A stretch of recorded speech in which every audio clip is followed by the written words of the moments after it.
بسم الله الرحمن الرحيم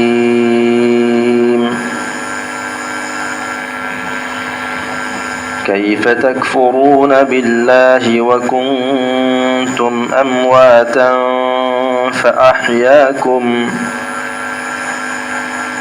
فأحياكم ثم يميتكم ثم يحييكم ثم إليه ترجعون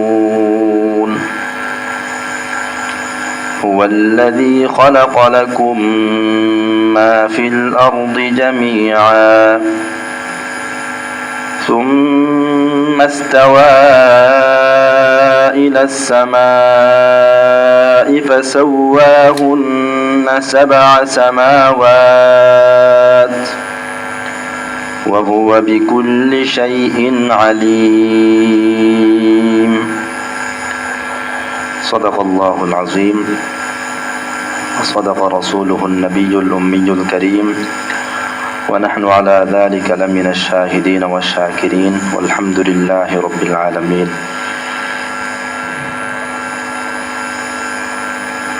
সূরাতুল বাকারার 28 এবং 29 নম্বর আয়াত আমরা তেলাওয়াত করেছি।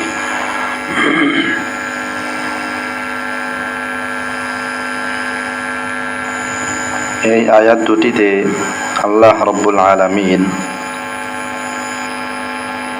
তাওহীদের ব্যাপারে মানুষকে উৎসাহিত করেছেন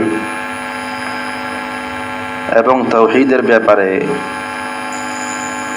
দলিল দিয়েছেন।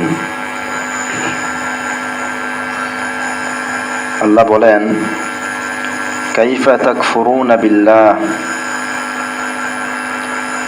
তোমরা কিভাবে আল্লাহর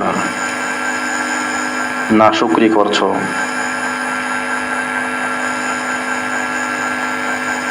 ওয়া কুনতুম আমওয়াতান ফাআহইয়াকুম, অথচ তোমরা মৃত ছিলে, অতঃপর আল্লাহ তোমাদেরকে জীবন দান করেছেন। সুম্মা ইউমীতুকুম, অতঃপর তিনি তোমাদেরকে মৃত্যু দান করবেন। সুম্মা ইউহয়ীকুম, অতঃপর তিনি আবার তোমাদেরকে জীবন দিবেন। সুম্মা ইলাইহি তুরজাউন, অতঃপর তার কাছেই তোমাদেরকে ফিরিয়ে দেওয়া হবে। হুয়াল্লাযী খালাকা লাকুম মা ফিল আরদি জামিআ, তিনি সেই সত্তা যিনি তোমাদের জন্য সৃষ্টি করেছেন জমিনের সকল বস্তু। সুম্মা ইস্তাওয়া ইলাস সামা, অতঃপর তিনি মনোনিবেশ করেছেন আসমানের প্রতি। ফাসাওয়াহুন্না 7 সামাওয়াত, অতঃপর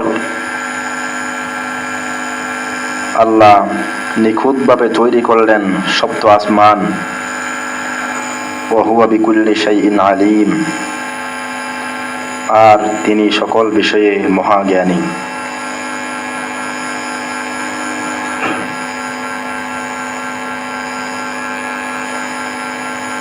আয়াত দুটিতে আল্লাহ পাক তাওহীদের শিক্ষা দিচ্ছেন।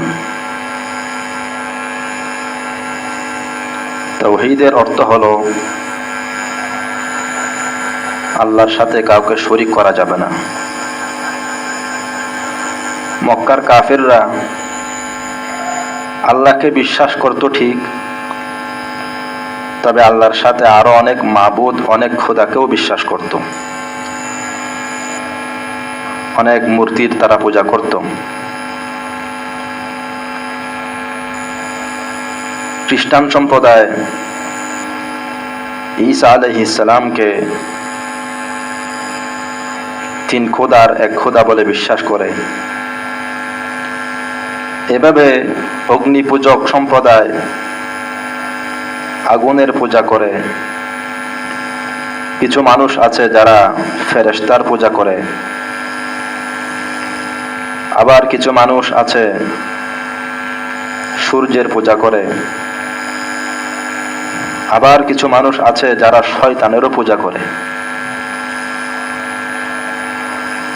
আবার কিছু মানুষ আছে যারা নিজের নফসের পূজা করে। আর আইতা মান ইত্তাখাযা ইলাহাহু হাওয়া, আল্লাহ পাক বলেছেন, আপনি কি দেখেন না, কি আশ্চর্য কথা, মান ইত্তাখাযা ইলাহাহু হাওয়া, ওই ব্যক্তি যে নিজের হাওয়া প্রবৃত্তিকে নিজের মাবুদ বানিয়ে নিয়েছে।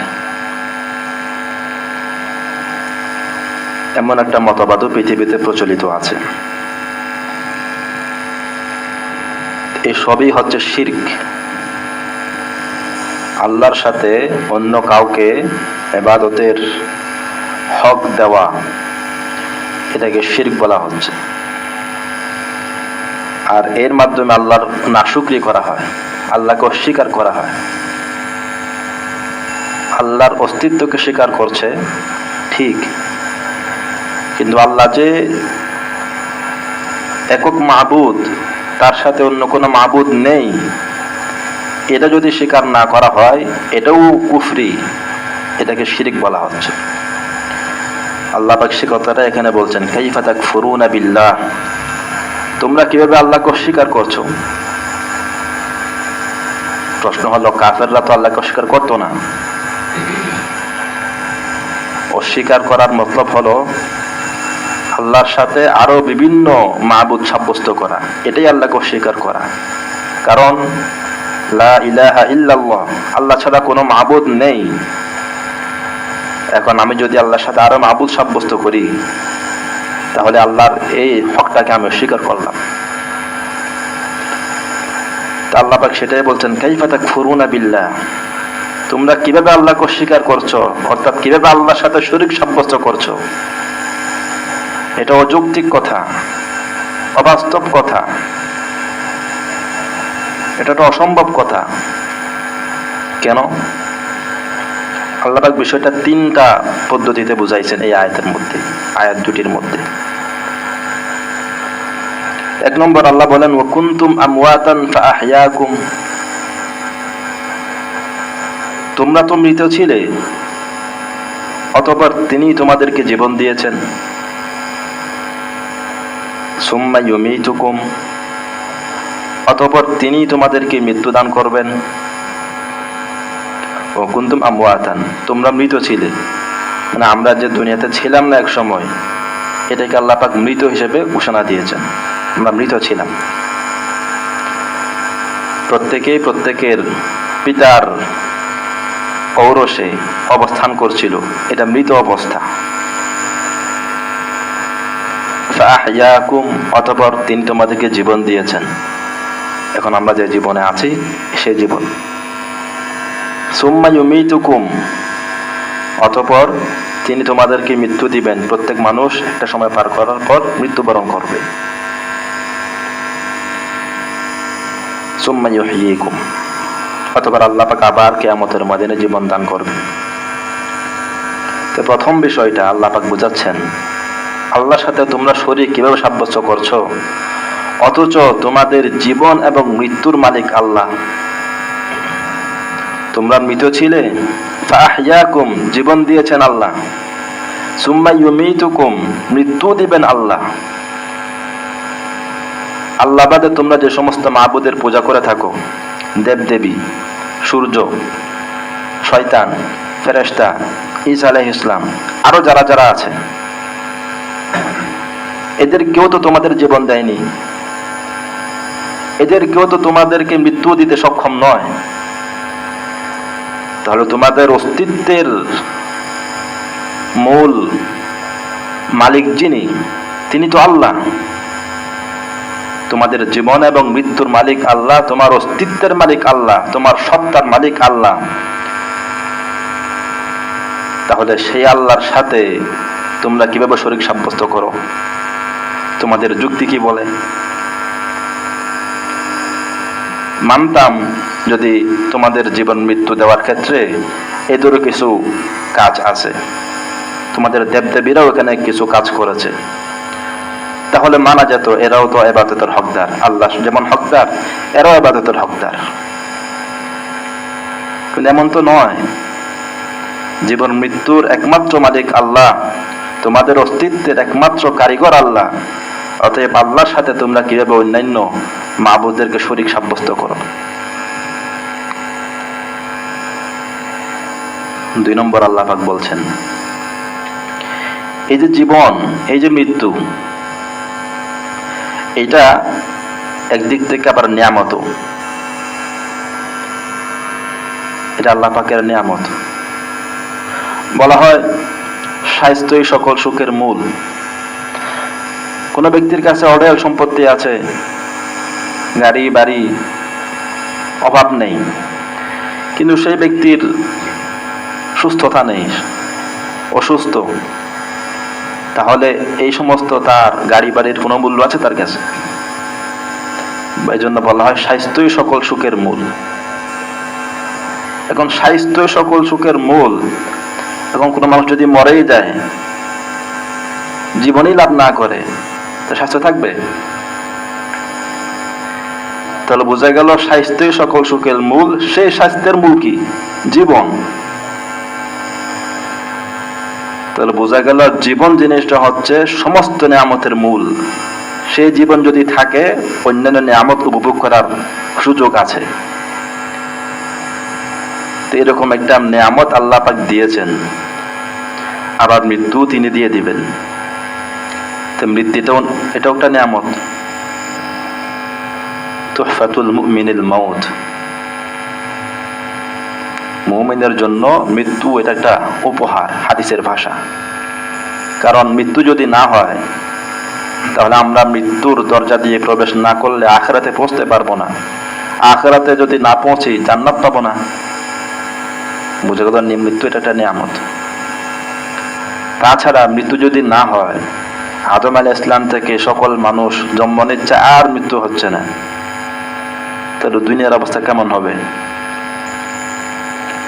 100 বছর পর মানুষ দুর্বল হয়ে যায়, তখন এটাকে আরজালুল উমর বলা হয়। তখন বেঁচে থাকার চেয়ে মরে যাওয়াটাই তো অনেক মানুষ এটাকে ভালো মনে করে, কারণ ওই অবস্থায় বেঁচে থাকা অনেক কষ্টের জিন্দেগি। অতএব মৃত্যুটাই তার জন্য উপকারী। এই হিসেবে মৃত্যু এটা নিয়ামত। এখন আল্লাহ পাক বলছেন, এই যে নিয়ামত, এগুলা দেন কে? আল্লাহ দেন, অন্য কেউ তো নিয়ামত দেয় নাই। তোমরা যে সমস্ত মাবুদের পূজা করো, সেই মাবুদ গুলো তো এই নিয়ামত দেয়নি। অতএব আল্লাহর সাথে তোমরা সেই সমস্ত মাবুদকে কিভাবে শরীক সাব্যস্ত করো, কিভাবে আল্লাহর সাথে সেগুলোকে বরাবর করে ফেলছো? এটা তো যুক্তির দাবি নয়। তো আল্লাহ পাকের নিয়ামত ভোগ করার অর্থ হলো আল্লাহ পাককে মাবুদ হিসেবে স্বীকৃতি দেওয়া, এবং এটা আল্লাহর জন্য নির্ধারিত করে ফেলা যে আল্লাহ আমাদের মাবুদ।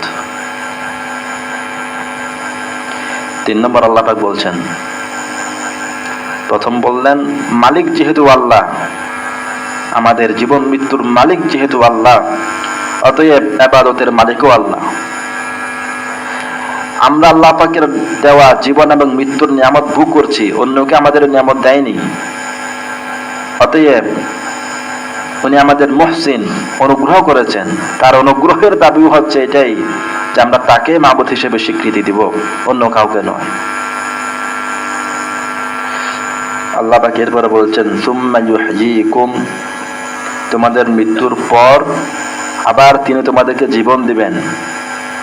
সুম্মা ইলাইহি তুরজাউন,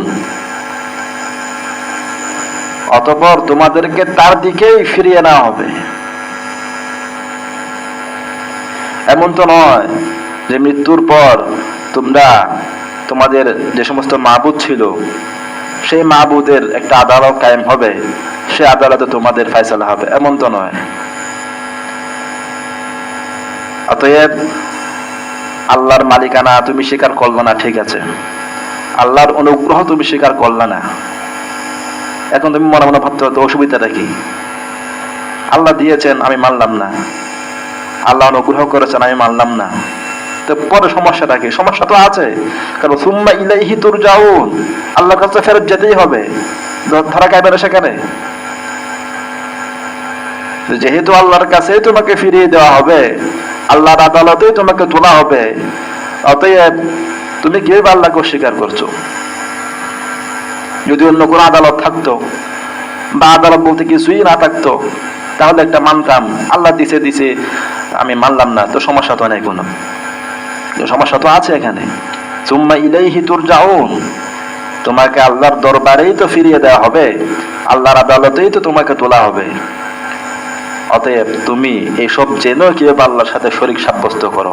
কাইফা তাকফুরুনা বিল্লাহ, আল্লাহ পাক আশ্চর্য করে বলছেন কাইফা, এটা আরবিতে কাইফা বলতে কিভাবে, মানে এটা অসম্ভব একটা বিষয়। যুক্তির দাবি এবং বাস্তবতার দাবি সব বিবেচনা করলে আল্লাহর সাথে শরীক সাব্যস্ত করা কোনোভাবে সম্ভব নয়।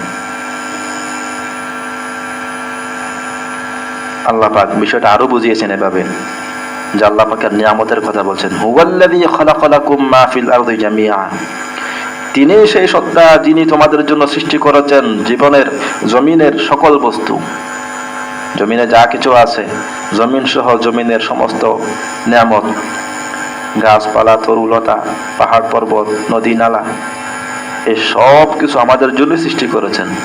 তো কে করেছেন? আল্লাহ করেছেন। তো যেহেতু আল্লাহই করেছেন, ইবাদত কার করতে হবে? আল্লাহরই করতে হবে। সুম্মাস্তাওয়া ইলাস সামা, অথবা তিনি আসমানের দিকে মনোনিবেশ করেছেন। ফাসাওয়াহুন্না সাবআ সামাওয়াত, এবং অতঃপর আসমানকে 7 আসমানে তৈরি করলেন। আসমানের মধ্যে সূর্য, চাঁদ, গ্রহ, নক্ষত্র এগুলো আমাদের জন্যই। এগুলো যদি না থাকতো আমাদের জীবন নির্বাহ করা অনেক কঠিন হয়ে যেত। এসব কাজ কে করেছেন? আল্লাহ যেহেতু করেছেন, ইবাদত কে পাবে? আল্লাহই পাবে। ওয়া হুয়া বিকুল্লি শাইইন আলিম, এটা প্রশ্নের উত্তর আল্লাহ পাক দিচ্ছেন এখানে যে সপ্ত আসমান, এই বিশাল আসমান আর 7টা উর আল্লাহ পাক কেমনে তৈরি করলেন? আল্লাহ পাক বলছেন ওয়া হুয়া বিকুল্লি শাইইন আলিম, তিনি সকল বিষয়ে মহাজ্ঞানী, তিনি সবকিছু জানেন। অতএব 7 আসমান কিভাবে তৈরি করতে হয় এই বিদ্যা ওনার আছে। ওয়া হুয়া বিকুল্লি শাইইন আলিম।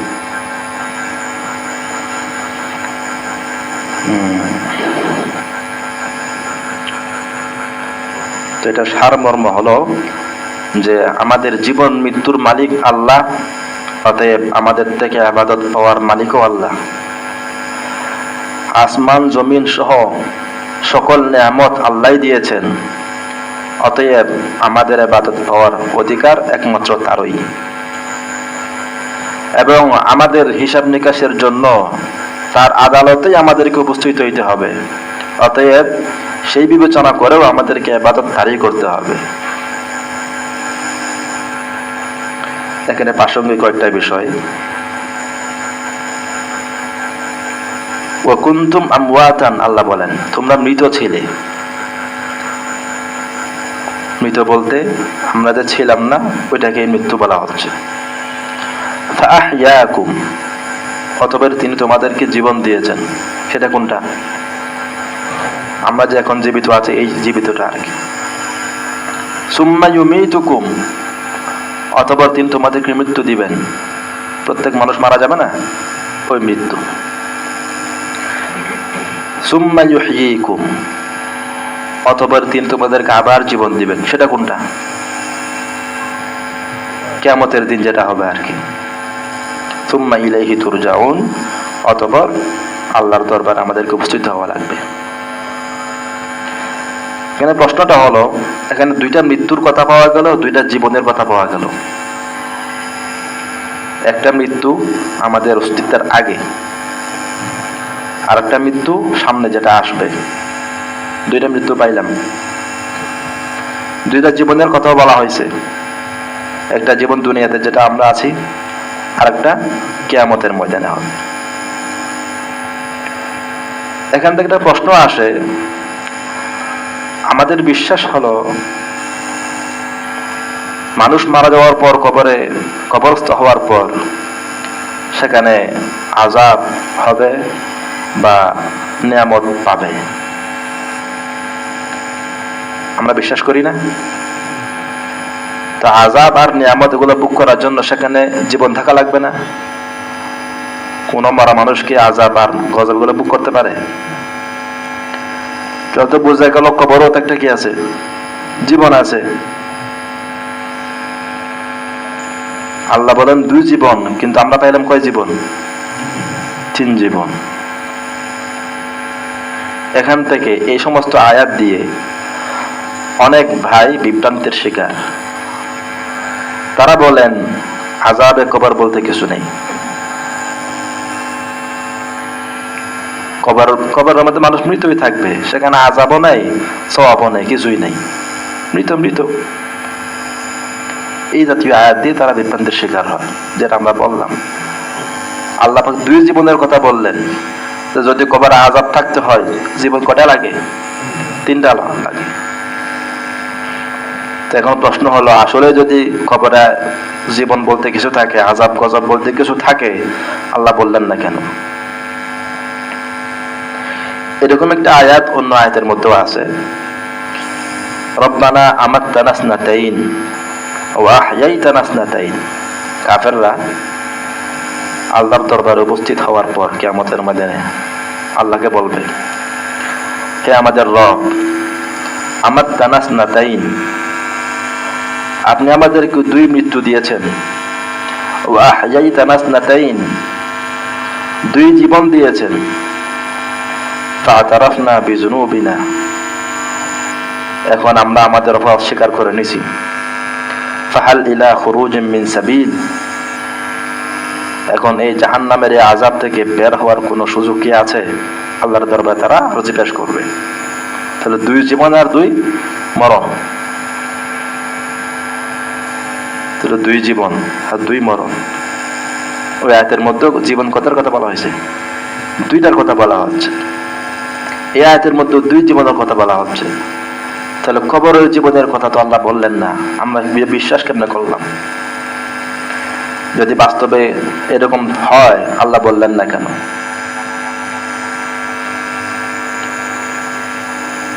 এটা না বলার কারণ হলো, কবরের যে জিন্দেগি, কবরের যে হায়াত, জীবন, এটাকে বলা হয় হায়াতে বারজাখিয়া, বারজাখি হায়াত। দুনিয়ার হায়াত এটা জাহিরি হায়াত, প্রকাশ্য হায়াত। আখিরাতের হায়াত এটা আরো বেশি প্রকাশ্য হায়াত। মানুষ এখন দুনিয়াতে যে জীবন লাভ করছে, এখানে জীবনের যে শক্তি,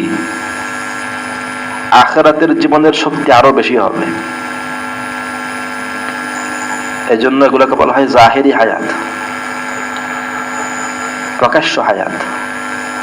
এমন হায়াত যেটা বোঝা যায়, অনুভব করা যায়, দেখা যায়। কবরের মধ্যে যে হায়াত হবে, এটা হচ্ছে বারজাখি হায়াত, গুপ্ত হায়াত। এটা না পুরোপুরি দুনিয়ার সাথে মিল, না পুরোপুরি আখিরাতের হায়াতের সাথে মিল। বাকি সেটা কেমন, সেটা আল্লাহ ভালো জানেন। তো কবরের হায়াত সেটা মূলত দুনিয়ার হায়াতের শেষ, আখিরাতের হায়াতের শুরু। এই জন্য সেটা আর উল্লেখ করার প্রয়োজন বোধ করা হয় নাই।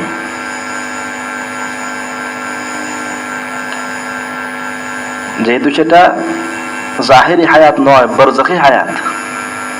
আয়াতের মধ্যে যে 2 জীবনের কথা বলা হচ্ছে, এটা কোন 2 জীবন? প্রকাশ্য 2 জীবনের কথা বলা হচ্ছে, অপ্রকাশ্যটা বলা হয় নাই। কারণ অপ্রকাশ্য যেটা কবরেরটা, এটা একদিক থেকে দুনিয়ার শেষ, আখিরাতের শুরু। এই জন্য সেটা বলা হয় নাই। উদাহরণস্বরূপ যদি বলা হয়,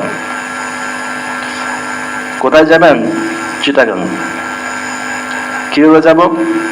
আমি এখানে উপস্থিত। কিভাবে যাব?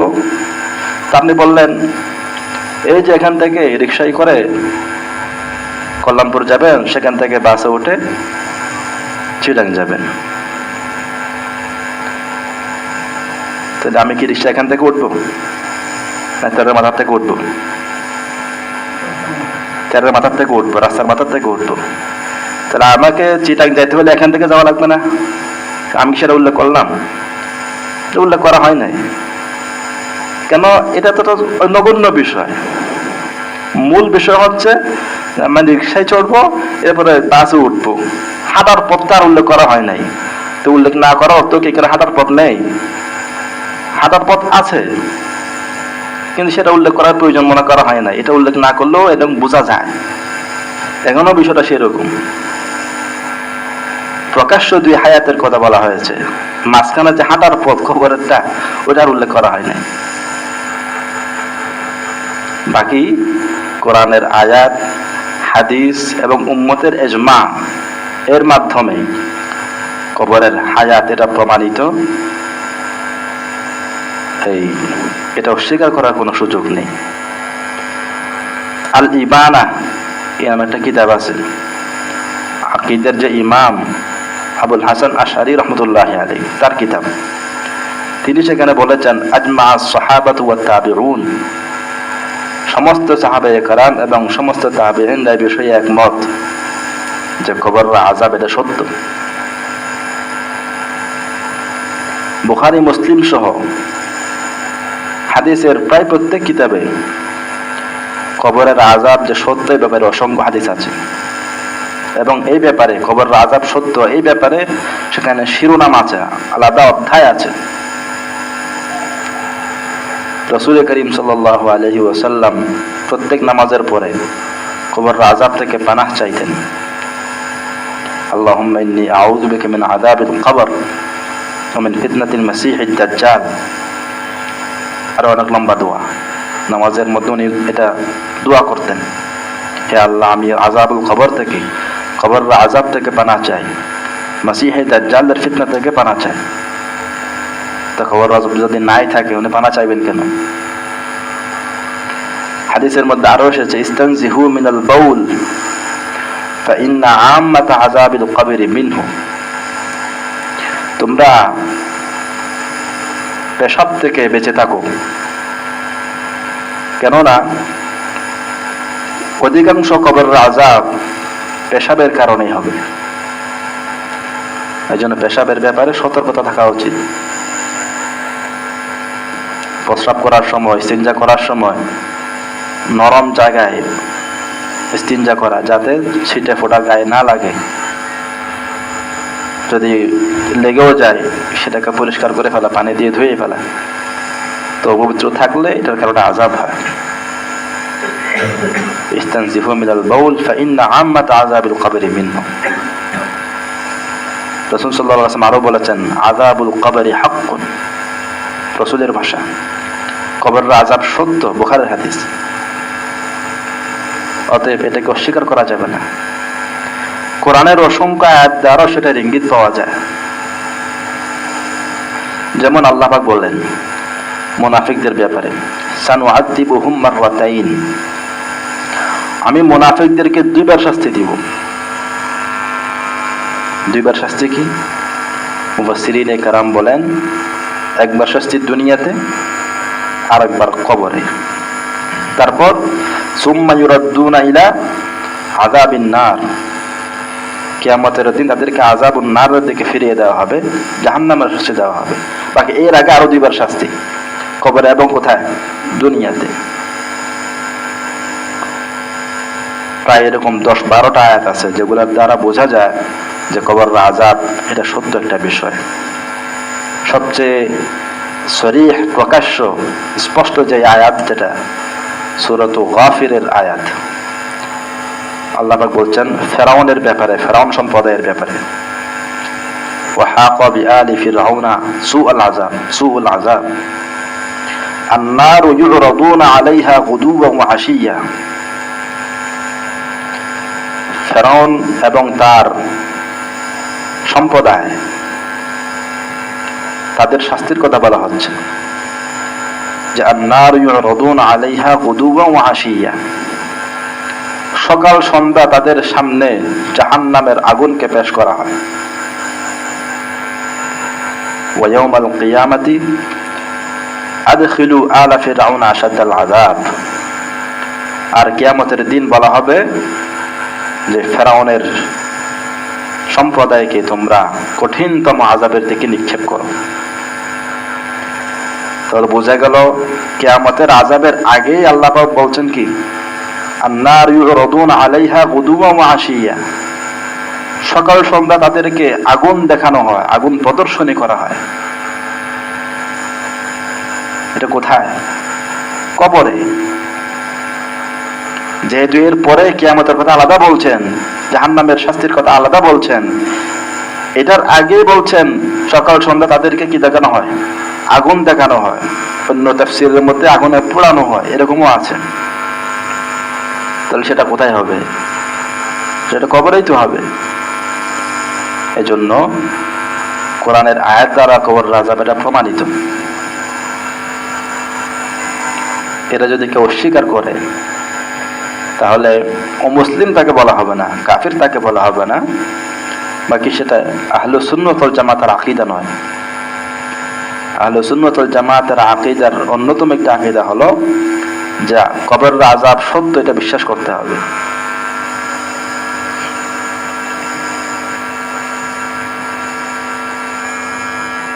কয়েকটি প্রশ্ন এখানে কবরের আযাবের ব্যাপারে। প্রশ্নগুলো সমাজে প্রচলিত, এজন্যই একটু বলছি। অধ্যাপক মুজাম্মেল হক নামে একজন ব্যক্তি আছেন, আলোচক আছেন। উনি বাংলায় তাফসীরের কিতাবও লিখেছেন। ভালো মানুষ, কিন্তু হয়তো বুঝের মধ্যে পুরাটা উনি বুঝতে সক্ষম হননি। উনি বলেন যে বুখারী মুসলিম সহ হাদিসের মধ্যে যে শত শত হাদিস আছে কবরের আযাবের ব্যাপারে, এগুলো কোরআনের আয়াতের সাথে সাংঘর্ষিক। এই কারণে উনি হাদিসকে এগুলোকে বিশ্বাস করেন না। কবরের আযাব বলতে কিছুই নেই, এমন উনি মন্তব্য করেন। এই মতবাদের মানুষ আমাদের সমাজে আরো আছে, উনি বলেছেন আর কি। তাদের কয়েকটি প্রশ্নের মধ্যে একটা প্রশ্ন হলো,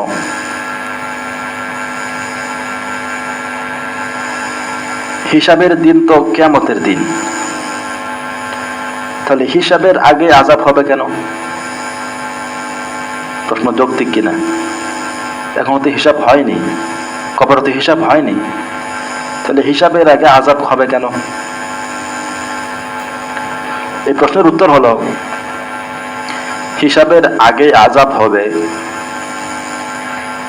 এটা কোরআন দ্বারাও প্রমাণিত, হাদিস দ্বারাও প্রমাণিত। হিসাবের আগে আযাব হবে। আল্লাহ বলেন, লাহুম আযাবুন ফিল হায়াতিদ দুনিয়া ওয়াল আযাবুল আখিরাতি আশাক।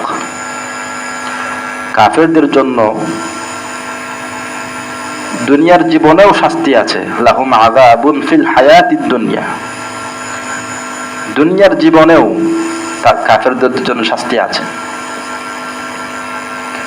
আর ওয়ালা আযাবুল আখিরাতি আশাক, আখিরাতের আযাব তো অত্যন্ত কঠিন, অনেক শক্ত আযাব। তাহলে দুনিয়াতে এখনো হিসাব তো হয় নাই, আল্লাহ নিজে দুনিয়াতে আযাবের কথা বলছেন। কবর তো আরো পরে, দুনিয়াতেই আযাব। ওয়ালা নুযীকান্নাহুম মিনাল আযাবিল আদনা দুনাল আযাবিল আকবার, চূড়ান্ত শাস্তির আগে কিছু প্রাইমারি শাস্তি আমি দিয়ে দিব। আল্লাহ বলছেন ওয়ালা নুযীকান্নাহুম, অবশ্যই অবশ্যই আমি আস্বাদন করাবো, মিনাল আযাবিল আদনা, কিছু লঘু শাস্তি, হালকা শাস্তি, দুনাল আযাবিল আকবার, বড় শাস্তির আগে। তো সেটা কোথায়? দুনিয়াতে। তাহলে দুনিয়াতে এখন হিসাব হয় নাই, হিসাবের আগে আল্লাহ পাক আযাবের কথা বলছেন কিনা? 2 নম্বর, কবর থেকে ওঠার পর হিসাব নিকাশের আগেই মানুষ যখন কবর থেকে উঠবে তখনও শাস্তি আছে। আল্লাহ বলেন, ইন্নাল্লাযীনা ইয়াকুলুনার রিবা লা ইয়াকুমুনা ইল্লা কামা ইয়াকুমুল্লাযী ইয়াতাখাব্বাতুহু আশ-শাইতানু মিনাল মাস। যারা সুদখোর তারা কিয়ামতের দিন কবর থেকে উঠবে এমন অবস্থায় যে যেন তাদেরকে শয়তান ছোঁয়া মেরেছে, আক্রান্ত করেছে, মানে ভূতে ধরা পাগল। তো সুদখোরেরা কিয়ামতের ময়দানে ভূতে ধরা পাগলের মতো উঠবে, এটা তো শাস্তি না? তো হিসাব তো এখনো শুরু হয় নাই। তো শাস্তি তো আগেই হয়ে গেল।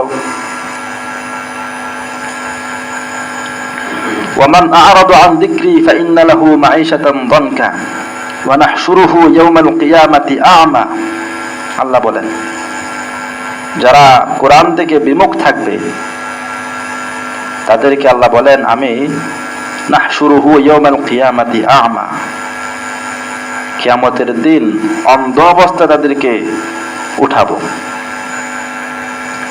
ক্বালা রাব্বি লিমা হাশারতানি আ'মা, ওই লোকটা আল্লাহকে বলবে, হে আল্লাহ, লিমা হাশারতানি আ'মা ওয়া ক্বাদ কুনতু বাসীরা, কি ব্যাপার, আমি তো দুনিয়াতে চোখওয়ালা ছিলাম, আমাকে আপনি এখানে অন্ধ অবস্থায় কেন হাসর করলেন?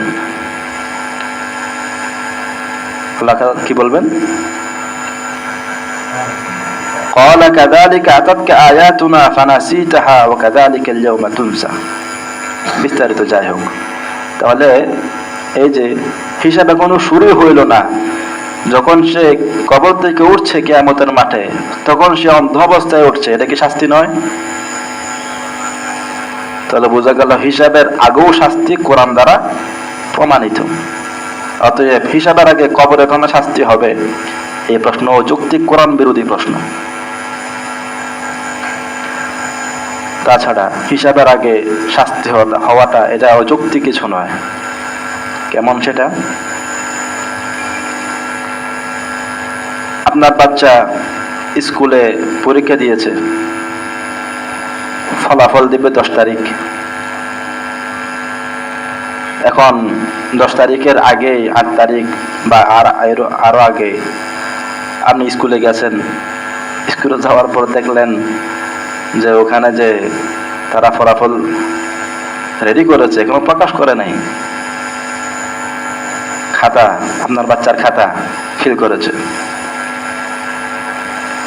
এখন এটা দেখে এসে আপনি আপনার বাচ্চাকে এসে রাগে দিলেন, 2-3টা থাপ্পড় দিলেন। কেন? ফেল করেছে সে কারণে। তা ফলাফলকে প্রকাশ হয়েছে কেন? তো ফলাফল প্রকাশ করার আগে যে পিতা শাস্তি দিল, অযৌক্তিক? যৌক্তিক। ফলাফল বোর্ডে টানানো হয় না, কিন্তু ফলাফল আসলে হয়ে গেছে যেটা হওয়ার। তো কিয়ামতের ময়দানে একটা নির্দিষ্ট সময়ে ফলাফল প্রকাশ করা হবে, সেটা তো প্রকাশ করা হবে, কিন্তু ফলাফল তো আগেই রেডি আছে। এই কারণে কবরে আযাব এটা হবে, এটা অযৌক্তিক কিছু নয়।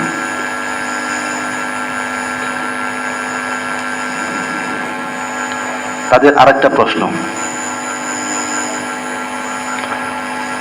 তারা বলে, আল্লাহ তাআলা বলছেন ইন্না ইয়াউমাল ফাসলি কানা মিকাতা, কোরআনের ঘোষণা সূরাতুন নাবার মধ্যে আছে, নিশ্চয় বিচার দিবস নির্ধারিত।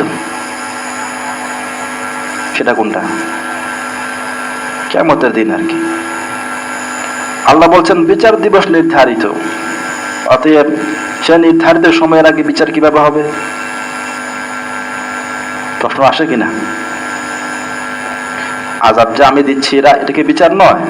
কবরে যে আযাব দেওয়া, এটা তো বিচার। আল্লাহ বলছেন বিচার দিবস নির্ধারিত, তো নির্ধারিত দিন আসার আগে আযাব কিভাবে হবে?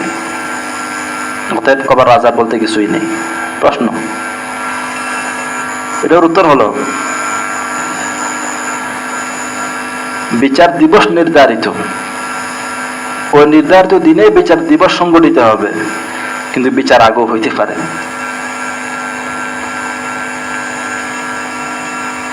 ইয়াউমুল ঈদ, ঈদের দিন।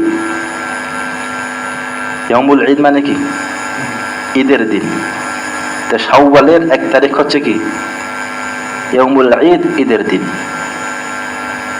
তাহলে শাওয়ালের 1 তারিখ এটা ঈদের দিন, এটা নির্ধারিত। এর আগে কি হবে না? ঈদের দিন হবে না। তো ঈদের দিন মানে কি? খুশির দিন, শাব্দিক করতে। তো খুশির দিন নির্ধারিত মানে শাওয়ালের 1 তারিখ, তার মানে এর আগে কি খুশি করা যাবে না? তাহলে এর আগে খুশি করা যায়, ঈদ করা যায়, কিন্তু ইয়াউমুল ঈদ বলতে যে একটা নির্ধারিত সময় আছে, সেটা তো ওই তারিখেই সংগঠিত হবে। তো কোরআনের মধ্যে আল্লাহ যে বলেছেন ইন্না ইয়াউমাল ফাসলি কানা মিকাতা, ইয়াউমুল ফসল বিচার দিবস নির্ধারিত, এটা মূলত বিচার দিবস বলতে আল্লাহ পাক কিয়ামতের নির্দিষ্ট দিনকে বুঝিয়েছেন। ওই দিন তো নির্ধারিত, এর আগেও হবে না, পরেও হবে না, যেটা আল্লাহ পাকের এলেমা আছে। ওই দিনটা সেই দিনে ওয়াকে হবে, সেই দিনে সংগঠিত হবে, যেটা আমরা জানি না, আল্লাহ জানেন। কিন্তু বিচার আগেও হইতে পারে, যেভাবে ঈদের দিন আরো কি হইতে পারে, ঈদ হইতে পারে। তাদের আরেকটা স্থূল প্রশ্ন তারা করে, কবরে যদি আযাব হয় তাহলে কত কবরেই তো আমরা দেখি, কিন্তু কোনো আযাব তো দেখি না। কেউ কোনোদিন দেখছে আযাব? তাহলে আযাব হয় আমরা কিভাবে বিশ্বাস করব? এই প্রশ্নটা স্থূল একটা প্রশ্ন, তাছাড়া এটা মানে বেঈমানের প্রশ্ন, ইমানদারের প্রশ্ন হতে পারে না এটা। কারণ আমরা ঈমান বিল গায়বে বিশ্বাসী। আল্লাহ পাক সূরাতুল বাকারার শুরুতেই বলেছেন আল্লাযীনা ইউমিনুনা বিল গায়ব। ঈমান বিল গায়ব হইতে হবে। ঈমান বিল গায়ব মানে কি? আমার বুদ্ধিতে ধরুক, আমার পঞ্চ ইন্দ্রিয়ের আওতার ভিতরে থাকুক বা না থাকুক, আল্লাহ যদি বলেন সেটা সত্য, রাসূল যদি বলেন সেটাই সত্য।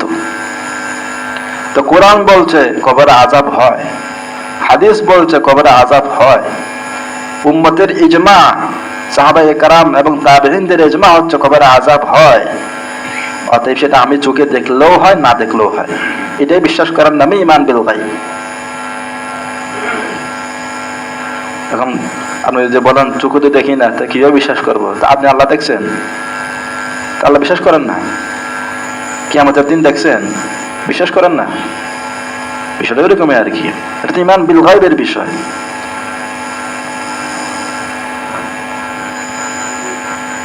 মানুষ ঘুমালে স্বপ্নে দেখে, স্বপ্নের মধ্যে অনেক দুঃস্বপ্ন দেখে না? খুব কষ্ট হয়, কেউ তাকে মারতেছে, পানিতে পড়ে গেছে, আগুনে পড়তেছে, এরকম স্বপ্ন দেখে না মানুষ? কিন্তু যেই তার পাশে জীবিত আছে, জাগ্রত আছে, সে কেগুলা দেখে, সে কেগুলোকে বুঝে। কিন্তু স্বপ্নে যে দেখছে সে তো তার অবস্থা তো খারাপ। ওইরকমই বিষয়টা। কবরে যা আছে সে ভালো মানুষ হইলে আল্লাহ পাকের সে রহমত পাচ্ছে, যদি সে খারাপ মানুষ হয় আযাব পাচ্ছে, কিন্তু সেটা আমি দেখছি না, যেভাবে আমি স্বপ্নের ওই অবস্থাটা আমি বুঝি না। এটা বোঝার মতো চোখ আমাদের আল্লাহ পাক এখনো দেন নাই।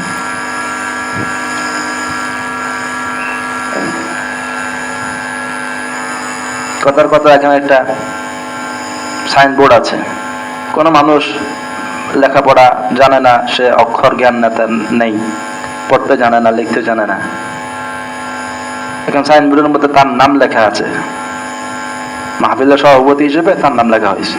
এখন সভাপতি কি লেখাপড়া জানে না? এখন তাকে যদি বলা হয় এখানে আপনার নাম কোনটা একটু বের করে দেন তো, সে কি পারবে? নামটা কিন্তু আছে, কিন্তু সে দেখতেছে না, তার কি নাই ওই যোগ্যতা? নাই। আমাদেরও চরম দুনিয়ার চোখে যোগ্যতা নাই যে আমরা কবরের আযাব দেখবো, কিন্তু সেটা আসলে সেখানে বাস্তব। যাই হোক, আল্লাহ পাক আমাদেরকে বোঝার আমল করার তৌফিক দান করেন। আরেকটা বিষয়, দ্বিতীয় আয়াতের মধ্যে আল্লাহ বলছেন হুয়াল্লাযী খালাকা লাকুম মা ফিল আরদি জামিআ। আল্লাহ পাক তোমাদের জন্য সৃষ্টি করেছেন জমিনের সকল কিছু। এখানে একটা বিষয় হচ্ছে, জমিনের সকল কিছু মানুষের জন্য সৃষ্টি করা হয়েছে। তাহলে আমি একজন মানুষ, আপনারা প্রত্যেকেই মানুষ, তো আমার জন্য চাঁদ সৃষ্টি করা হয়েছে মানুষ হিসেবে, আমার জন্য সূর্য সৃষ্টি করা হয়েছে, আমার জন্য পাহাড় পর্বত নদী নালা সব সৃষ্টি করা হয়েছে, আলো বাতাস সৃষ্টি করা হয়েছে। এগুলো জমিনে আছে না সবকিছু? তো জমিনে আপনারা সকলেও আছেন না? তার মানে আপনাকেও আমার জন্য কি করা হয়েছে? সৃষ্টি করা হয়েছে। দুনিয়ার সকল বস্তু যেভাবে আমার জন্য সৃষ্টি করা হয়েছে, মানুষের জন্য সৃষ্টি করা হয়েছে, সকল মানুষও আমার জন্য, মানে মানুষের জন্য কি করা হয়েছে? সৃষ্টি করা হয়েছে। এই হিসেবে প্রত্যেকটা মানুষ যেভাবে সূর্য থেকে, চাঁদ থেকে, অন্যান্য সৃষ্টি জীব থেকে সেবা গ্রহণ করছে, প্রত্যেকটা মানুষ অন্যান্য মানুষ থেকে সেবা পাওয়ার অধিকার কি আছে? তার আছে, এটা কোরআনের অধিকার দেওয়া। এজন্য একে অপরের খেদমত করতে হবে। খায়রুন নাস মান ইয়ানফাউন নাস, উত্তম মানুষ সে যে মানুষের কি করে? উপকার করে। তা আমি যদি মানুষের উপকার না করতে পারি, আপনি আপনার মতো থাকলেন, আমি আমার মতো থাকলাম, তাহলে এই আয়াতের সেটা দাবি অনুসারে বিষয়টা পুরোপুরি মিলবে না। হযরত আহমদ আলী লাহোরী রহমতুল্লাহি আলাইহি অনেক বড় বিখ্যাত মুফাসসির, সাম্প্রতিক কালের। তাফসীরে লাহোরী, উনার তাফসীরের কিতাব প্রকাশিত হয়েছে। লোকজন ওনাকে বললেন যে হযরত, আপনি অনেক বড় মুফাসসির, জীবনভর কোরআনের তাফসীর করেছেন, মানুষকে কোরআন শুনিয়েছেন, তা আপনি বলেন দেখি এই 30 পারা কোরআনের সার সংক্ষিপ্ত কথাটা কি? তিনি বললেন, পুরা কোরআন কারীমের সার কথা হচ্ছে 3টা কথা। 1 নম্বর কথা হলো আল্লাহকে রাজি করো আল্লাহ পাকের ইবাদতের মাধ্যমে। 2 নম্বর আল্লাহর রাসূলকে রাজি করো রাসূল সাল্লাল্লাহু আলাইহি ওয়াসাল্লামের অনুসরণের মাধ্যমে। 3 নম্বর সমস্ত মখলুককে রাজি করো মখলুকের খেদমতের মাধ্যমে। এজন্য মখলুকের সেবা করা, মানুষের সেবা করা, এটা কোরআনে কারীমের 3 কথার এক কথা। তো এই আয়াতের মধ্যে এই শিক্ষাটা আছে যে মানুষের সেবা করতে হবে। হুয়াল্লাযী খালাকা লাকুম মা ফিল আরদি জামিআ, তোমাদের জন্য আল্লাহ পাক জমিনের সকল কিছু সৃষ্টি করেছেন। অতএব জমিনের মধ্যে মানুষও তো আছে, অতএব মানুষের জন্য সৃষ্টি করা হয়েছে। যেভাবে অন্যান্য সৃষ্টিকুল মানুষের জন্য সৃষ্টি করা হয়েছে, খুদ মানুষকে সৃষ্টি করা হয়েছে মানুষের জন্য। অতএব মানুষের সেবা করবে, এটাই কোরআনের শিক্ষা। আল্লাহ পাক আমাদের বুঝার এবং আমল করার তৌফিক দান করেন। ওয়া আখিরু দাওয়ানা আলহামদুলিল্লাহি রাব্বিল আলামিন।